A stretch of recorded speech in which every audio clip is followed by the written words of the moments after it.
Hello friends, over the past couple of videos I talked about how having a good chart of accounts is very necessary. So in this video I'm going to talk about I'm going to talk about the fundamentals of the chart of accounts, basically what it consists of and just the basic on how to organize it. Again, I'm going to remind you guys, the chart of accounts is a list of all of the company's accounts that spends or make money. Basically, all the accounts that consist a company's business are condensed into the chart of accounts.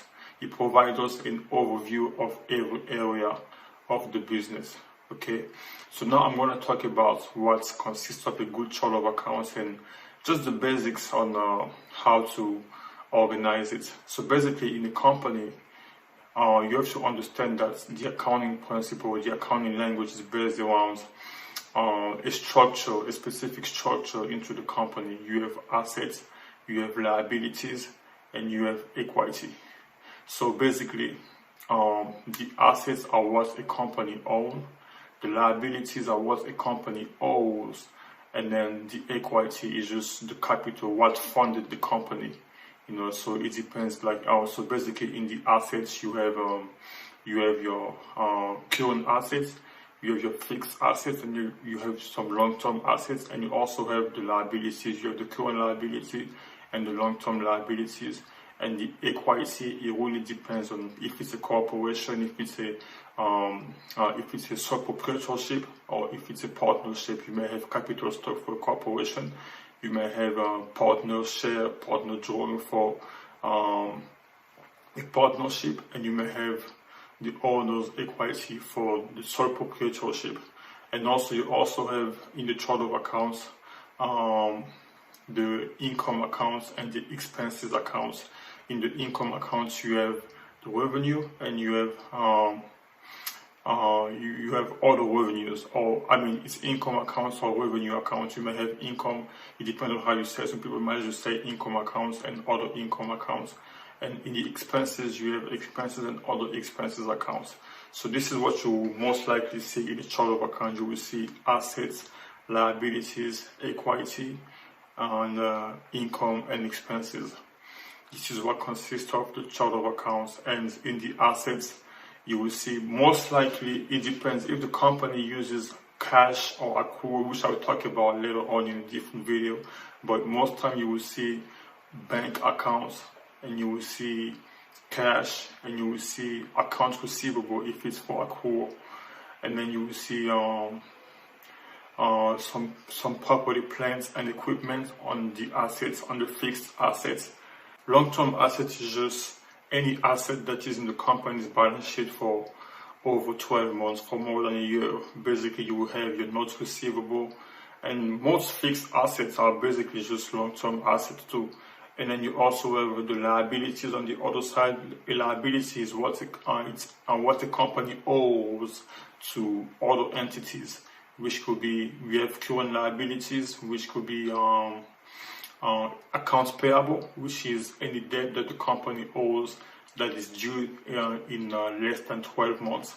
And also we have stuff like tax payables. We have different several different payables.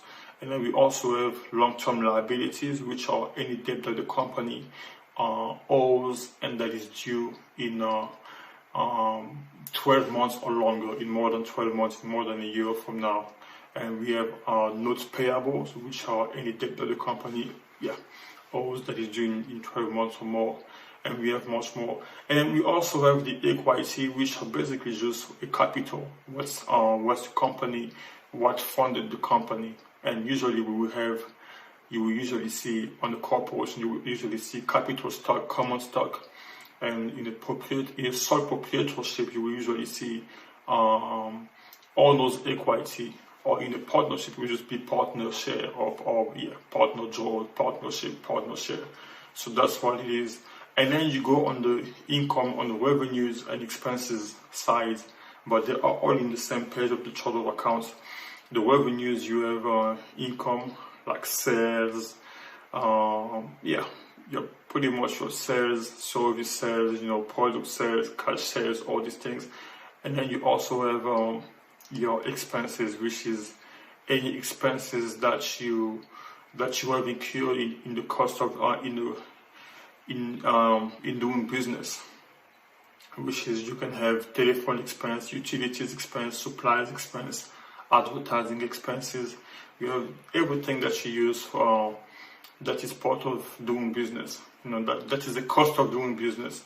This is what the expense is. So if you just understand this, like by understanding these components of a business, of a course of business, then you can start painting a picture into how to set up your chart of accounts according to your company's needs. Some of these accounts, most assets accounts are debit accounts. Debit, so you have two sides in the accounting process. You have the debits and you have the credits. The asset account, which is what the company owns, are debit accounts, and the liabilities accounts are usually credit accounts, and the income account are usually debits. Credits. I'm sorry, and then the expenses are usually debit accounts. So yeah. This is just a little basic. So if you just play around with it, just understand this basic, now you can start painting a picture on how you can set up the chart of accounts depending on which assets, which liabilities, which income your company have, which expenses your company have. But it's the same basic principles that you can use to apply into your company. Alright guys, I'm gonna make more videos with more details about the chart of accounts, step by step like this, because if I like to break things down one by one so that you can consume every step or every topic, every subject once at a time, and at the end of the day it's gonna add up like a puzzle.